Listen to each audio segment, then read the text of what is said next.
አክብሮታዊ ሰላምታችን በያላችሁበት ድረስ የተወደዳችሁ የኢትዮ ፎረም ቤተሰቦች እነሆ የዕለቱን ዘገባዎቻችንን ከዚህ እንደሚከተለው ማቅረብ ጀመርን። አበይት ነጥቦቹን በቅድሚያ በአማራ ክልል በተፈጸመ የድሮን ጥቃት በርካቶች መገደላቸው ተነገረም። በክልሉ የተለያዩ አካባቢዎች የሚፈጸሙ ጥቃቶች አሁንም እንደቀጠሉ ይገኛሉ። አመራሩ እያደረግነው ያለነውን ትግል የሚያሰናክሉ ያሏቸውን አካላት አስጠንቅቋል። ዝርዝሩ ተዘጋጅቷል። ፊልድ ማርሻል ብርሃኑ ጁላ የኮሎኔል መንግስቱ ኃይለማርያምን አውሮፕላን አስጠገንኩ ማለታቸው እያነጋገረ ነው። ይህ መረጃ የተሰራጨው ደግሞ ጠቅላይ ሚኒስትር አብይ አህመድ 80 ሚሊዮን ዶላር አውጥተው የግል አውሮፕላን መሸመታቸውን ኢትዮ ፎረም ከዘገበ ከቀናት በኋላ ነው። የምትሰሙት መረጃ ይሆናል። ፕሬዚደንት ኢሳያስ አፈወርቂን ለመፈንቀል የሚንቀሳቀሰው ኃይል ወታደራዊ ማዕከሉን አዲስ አበባ እንደሚያደርግ አሳወቅም። ይህን የአስመራውን አገዛዝ ለመጣል የሚሰራው ቡድን ዋስትና ዙሪያ ከብልጽግናው መንግስት ጋር መወያየቱን ይፋ አድርጓል። ተጨማሪ ያለን እውቅናው በጦርነት ቦታዎች ጭምር ለሚሰሩ ባልደረቦች ነው ሲሉ ዶክተር ቴድሮስ አድሃኖም ገልጿል። የዓለም የጤና ድርጅት ዋና ዳይሬክተሩ በታይም መጽሔት የዓመቱ የዓለማችን 100 ተጽዕኖ ፈጣሪ ሰዎች ዝርዝር ውስጥ ለሁለተኛ ጊዜ ተካቷል። ሌላኛው መረጃችን ነው። ጋዜጠኞች የችሎቱን ውሎ እንዳይታደሙ በፍርድ ቤቱ ታገዱ። የመገናኛ ብዙሃን ባለሙያዎቹ የታገዱት የድምፃዊ አንዱዓለም ጎሳ የችሎት ሂደትን እንዳይታደሙ ነው። የተወደዳችሁ የኢትዮ ፎረም ቤተሰቦች አብራችሁን ስትቆዩ እነዚህንና ሌሎችንም መረጃዎችን ታደምጣላችሁ። ሰናይ ቆይታ ይሆንላችሁ። በአማራ ክልል በተፈጸመ የድሮን ጥቃት በርካቶች መገደላቸው ተነገረም። በክልሉ የተለያዩ አካባቢዎች የሚፈጸሙ ጥቃቶች አሁንም እንደቀጠሉም ይገኛሉ። አመራሩ እያደረግነው ያለው ትግልን የሚያሰናክሉ ያሏቸውን አካላትን ማስጠንቅቋል። ወደ ሁለተኛ ዓመቱ እየተቃረበ በሚገኘው የአማራ ክልሉ ጦርነት ተፋላሚዎቹን ወደ ጢሻ ሊጢሻ የሚሽሎከለኩ ዘራፊዎች አወረድኳቸው የሚለው የብልጽግናው አገዛዝ ነገር ግን አየር ኃይሉን፣ ሜካናይዝድ ኃይሉን፣ ኮማንዶን፣ ሚሊሻና አድማ ብተናውን እግረኛ ሰራዊቱንና የባህር ኃይሉን ሳይቀር አሰማርቶ እየተዋጋበት ያለ ነው። ሁነኛ የፖለቲካ መፍትሄ ሀቀኛ ድርድር ይደረግ ዘንድ የሚቀርበው ተማጽኖ አሁንም ተገፍቶ ዜጎች በየዕለቱ የሚገደሉበት ጦርነትንም ነው ያስቀጠለው። ትናንትና ዛሬ በአማራ ክልል ርዕሰ መዲና ባህር ዳር ቅርብ ርቀት ባሉ አካባቢዎችና በዛው በጎጃም ቀጠና እናርጅና እናውጋ የተፈጸሙ ግድያዎች ደግሞ የቅርብ ምሳሌ ናቸው። ከክልሉ ርዕሰ መዲና ባህር ዳር ቅርብ ርቀት በሚገኙት ጭስ አባይና አግታ ተብሎ በሚጠሩ ስፍራዎች ላይ ነዋሪዎች ከዘመቻ ሲመለሱ ነበር በተባሉ የመንግስት ወታደሮች መገደላቸውም ታውቋል። የብልጽግናው ሹማምንት በጅብ ቆዳ ተዋጉን በሚሉት ማህበረሰብ ላይ እየፈጸሙ የሚገኙት የድሮን ድብደባም ዛሬም ቀጥሏል። ባህር ዳር አቅራቢያ አካባቢን ጨምሮ በዋናነት በጎጃም ቀጠና የድሮን ቅኝቶች ሲካሄዱ ካረፈዱ በኋላም ጥቃት ደርሷል። የዛሬው የድሮን ጥቃት የተፈጸመው ደግሞ በምስራቅ ጎጃም ዞን እናርጅና እናውጋ ወረዳ ገደብ በተባለች አነስተኛ ከተማ ነው። ይህንን ጥቃት ተከትሎ በርካቶች መገደላቸውም ተሰምቷል። በእርግጥ የድሮን ድብደባውን የፈጸመው አገዛዙ በጉዳዩ ላይ እስካሁን ያለው ነገር የለም። የፋኖ ኃይሎች ደግሞ በዚህ ጥቃት ከ100 የሚልቁ ሰዎች ናቸው የተገደሉት የሚል መግለጫን አውጥቷል። በቀጣይ ለምናደርገው ህዝባዊ ጥሪና የክተት አዋጅ ከዛሬ ጀምሮ ዝግጅት ይደረጋል በሚልም አክሏል። ፊልድ ማርሻል ብርሃኑ ጁላ ከጽንፈኛው ጋር የተገኘን ህዝብም ድግስ ሊበላ በታደመበት እንመተዋለን፣ መሳሪያም አንመርጥም ወዘተ የሚሉለት ጠቅላይ ሚኒስትር አብይ አህመድ ደግሞ የለም ተፈርሞ ተጠያቂነት ምኑሮት አንድም ሰላማዊ ዜጋ አለመኖሩ ተረጋግጦ የሚፈጸም ጥቃትን እናደርሳለን የሚሉለት የድሮን ውድመት ግን አሁንም እንደቀጠለ ይገኛል። በክልሉ በአየር ኃይል ከታገዘው ከዚህ ጥቃት ባሻገር በፋኖ ኃይሎች በኩል የሚፈጸሙ ድንገተኛና የደፈጣ ጥቃቶችም አሁንም በየአካባቢው አሉ። ከአዲስ ቅዳም ወደ ዳንግላ በመጓዝ ላይ የነበሩ የመንግስት ኃይሎች ላይ የተፈጸመው የደፈጣ ጥቃት ደግሞ አንዱ ነው። በሰሜን ወሎ ዞን ሀብሩ ወረዳ ፋጂ ተብሎ በሚጠራ ስፍራ ጎንጂ ቆለላ ዜጋሳ ተብሎ በሚጠራ አካባቢ የደረሱት ደግሞ ሌሎች። በሰዴ ከተማ ውስጥ ደግሞ የቦምብ ጥቃት በሚሊሻ አባላት ላይ ደርሶ ለጉዳት ተዳርጓል። እነዚህ ሁሉ ጥቃቶች በሁለቱም ወገን ያሉ ኢትዮጵያን ዜጎች የሚያልቁባቸው ናቸው። ፖለቲካዊ ምላሽን የሚሹ ጥያቄዎችን መነሻ ያደረጉ ውጊያዎች ያገዛዙ የስልጣን ማስጠበቂያ መነሻ ሆኖም ተገኝቷል። የፋኖ አመራሩ አስረስ ማረ ደግሞ አገዛዙ ስልጣኑን ለማስቀጠል ያቋቋመው የሚሉት ሌላኛው ተቋም የምክክር ኮሚሽኑ ነው። በዚህ የምክክር ኮሚሽን ውስጥ የሚሰሩ ኮሚሽነሮችም እያካሄድን ያለውን ትግል የሚያደናቅፉ ናቸው በማለት የማስጠንቀቂያ መልእክታቸውን አስፍሯል። የንጹሃን ጭፍጨፋ እንዲቆም አንድ መስመር መግለጫ ያላወጣ ስብስብ ለህዝብ ችግሮች መፍትሄ ሊይዞ ሊመጣ አይችልም፣ የምናምንበትንና ለህዝብ ይጠቅማል የምንለውን እኛ በአደባባይ እንናገራለን፣ የተናገርነውንም በተግባር እናውላለን የሚለውንም በማከል ፊልድ ማርሻል ብርሃኑ ጁላ የኮሎኔል መንግስቱ ኃይለማርያም አውሮፕላንን አስጠገንኩ ማለታቸው እያነጋገረ ነው። ይህ መረጃ የተሰራጨው ደግሞ ጠቅላይ ሚኒስትር አብይ አህመድ 80 ሚሊዮን ዶላር አውጥተው የግል አውሮፕላን መሸመታቸውን ኢትዮ ፎረም ከዘገበ ከቀናት በኋላ ነው። በሚሊዮኖች እርዳታ ጠባቂዎች፣ በሚሊዮኖች ማዳበሪያ የቸገራቸው አርሶ አደሮች ያሉባትን ሀገር ቢሊዮኖችን አውጥተው ቤተ መንግስታቸውን ወደ መገንባት መሸጋገራቸው የዓለም አቀፍ የመገናኛ ብዙሃን ጭምር መነጋገሪያ የሆኑት የብልጽግናው ፕሬዚደንት በቅርቡ ደግሞ የቦይንግ ኩባንያ ምርት የሆነ የግል አውሮፕላንን በደላላ በኩል መግዛታቸው መዘገቡ የሚታወስ ነው።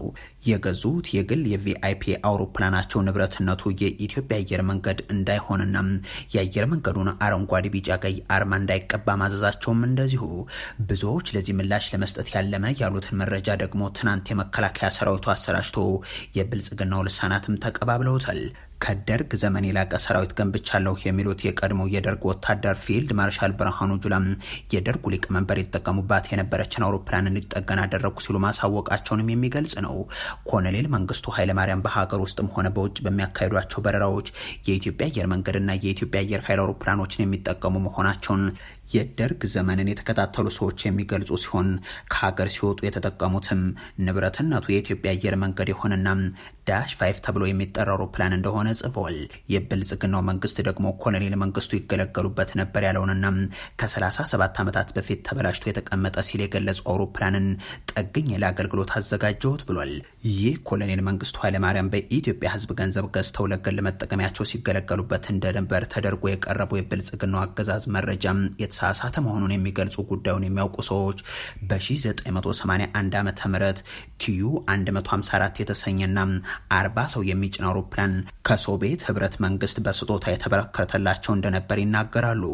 ይሁን እንጂ የሶቪየት ምርት በሆነ አውሮፕላን ሲጓጓዙ የነበሩት የሞዛምቢኩ ሳሞራ ሚሼል በዚሁ አውሮፕላን ሲበሩ ህይወታቸው በማለፉ ምክንያት ኮሎኔል መንግስቱም ለደህንነት ያሰጋል በሚል ይህንን አውሮፕላን ተጠቅመውበት እንደማያውቁና በአየር መንገድና አየር ኃይል አውሮፕላን ሲገለገሉ እንደነበርም ያክላሉ።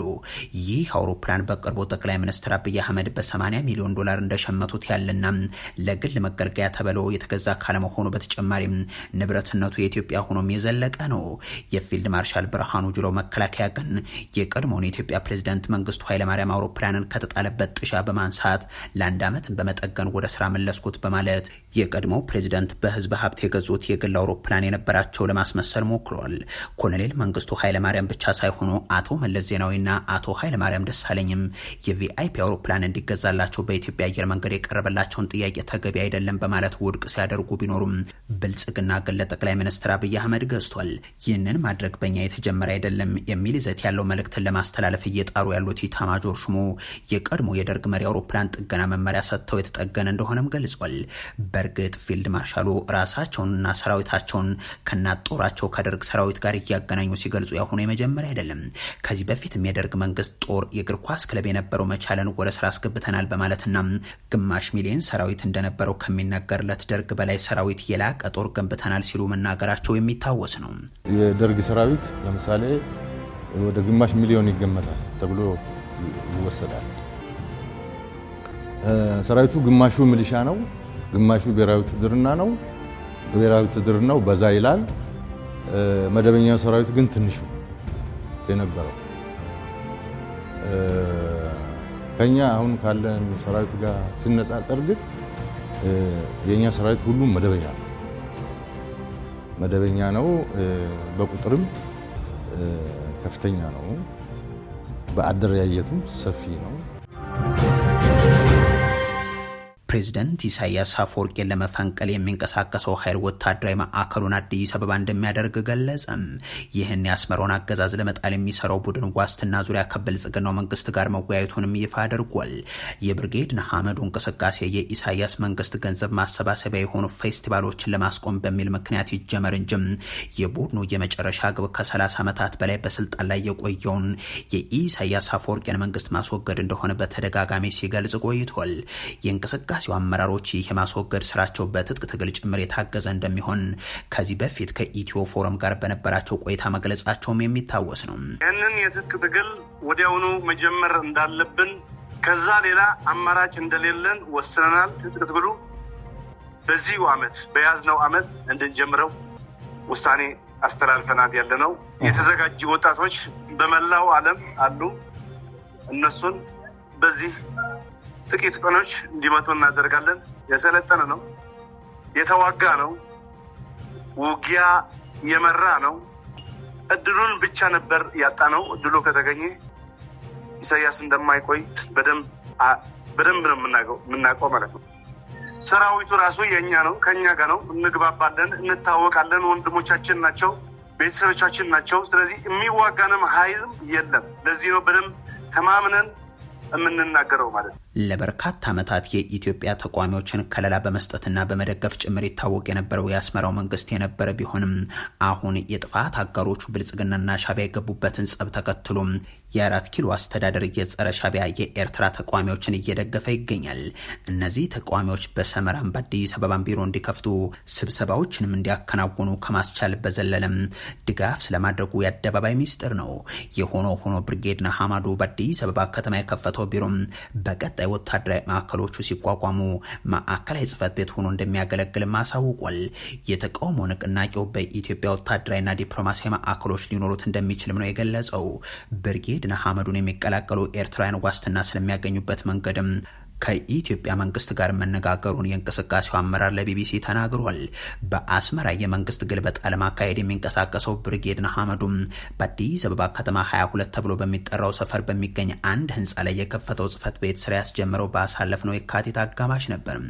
የጽህፈት ቤቱን መከፈት የገለጸው ብርጌድ ንሓመዱ ከሌላኛው ተቋሚ ድርጅት የኤርትራ አፋር ብሔራዊ ኮንግረስ ጋር በመሆን ጥር 19 ኤርትራውያን የተገኙበትን ስብሰባ በአዲስ አበባ ከተማ ካካሄደም ከአንድ ወር ገደማ በኋላ ነው።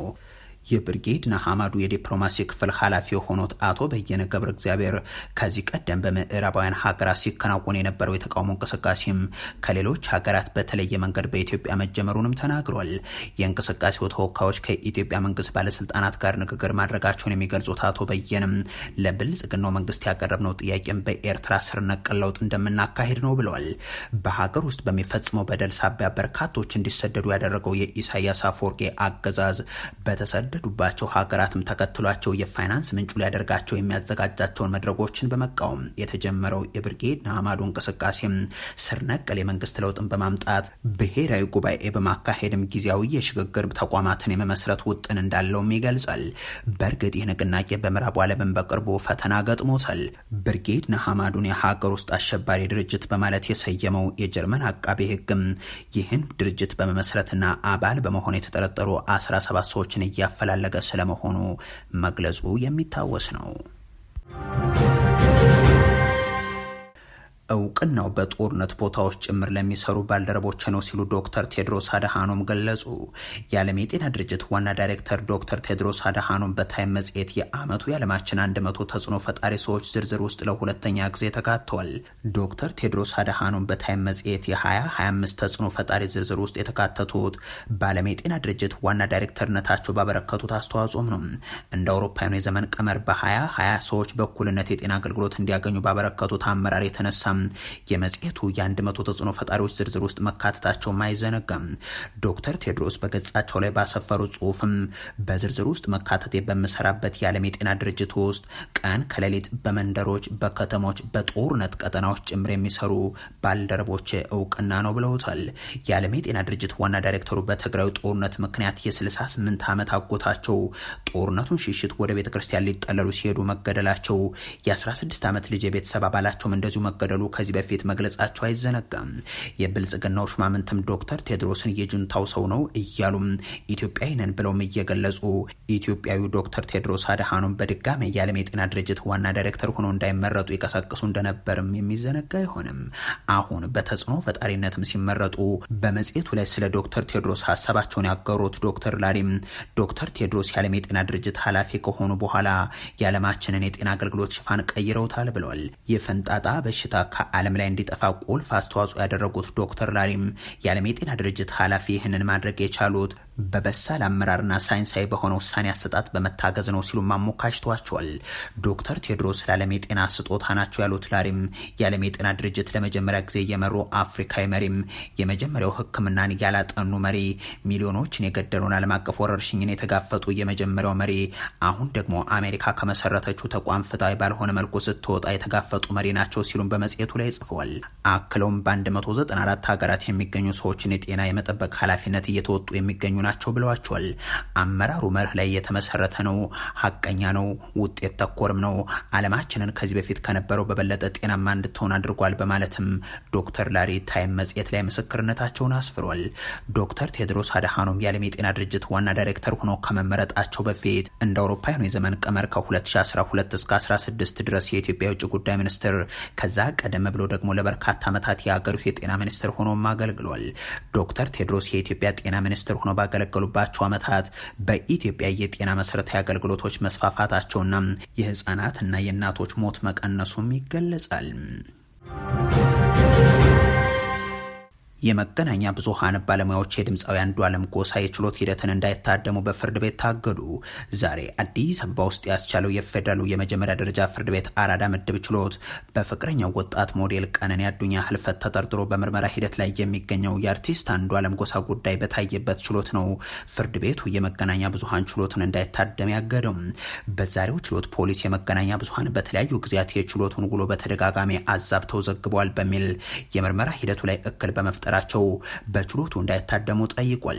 በጉዳዩ ላይ አስተያየት እንዲሰጡ በችሎት የተጠየቁት የተከሳሽ ጠበቃ በፊናቸው ፖሊስ ያቀረበውን አቤቱታ እንደሚደግፉ ገልጿል። ችሎቱም ግራ ቀኙን ካዳመጠ በኋላ የመገናኛ ብዙሃን ካሁን በኋላ አንድ ጊዜ ተከሳሽ ለፋሲካ በዓል ወጥቶ ኮንሰርት ለማዘጋጀት ጠይቋል። ሌላ ጊዜ ደግሞ የሟች የግል ማህደር ወይንም ዲያሪ በተከሳሽ ጠበቃ እጅ ነው የሚገኘው የሚሉ የተዛቡና ሐሰተኛ ዘገባዎችን ማቅረባቸውን በችሎትና በምርመራ ሂደቱ ላይ እክል እንደሚፈጥር በመታመኑ የመገናኛ ብዙሃን ባለሙያዎች ወይንም ጋዜጠኞች ችሎቱን እንዳይታደሙ በሚል ብይን ሰጥቷል። በዛሬው ችሎት በዚህ አይነት መልኩ ትክክለኛውን የችሎት ውሎ ከመዘገብ ይልቅ እውነትን አዛብተው የዘገቡ የመገናኛ ብዙሃን የትኞቹ ናቸው የሚለው ሳይለይ ችሎቱ ላይ የታደሙ የመገናኛ ብዙሃን ባለሙያዎች ለቀው እንዲወጡ በዳኛው በታዘዘው መሰረትም የተለያዩ የመገናኛ ብዙሃን ዘጋቢዎች ከችሎቱ ለቀው ወጥተዋል። ከዚህ በፊት የተከሳሽ ጠበቃ የመገናኛ ብዙሃን ችሎት ላይ ያልተባለውን በዘገባዎቻቸው እያካተቱ ነው በሚል ባቀረቡት ተጨባጭ ይዘቶች ላይ ችሎቱ በስም ጭምር ለተጠቀሱ የመገናኛ ብዙሃን ማስጠንቀቂያ መስጠቱም ይታወሳል። የተወደዳችሁ የኢትዮ ፎረም ቤተሰቦች ለዛሬ ያሉን መረጃዎች ይመስሉ ነበር። አበቃን። ቸር ያሰማን።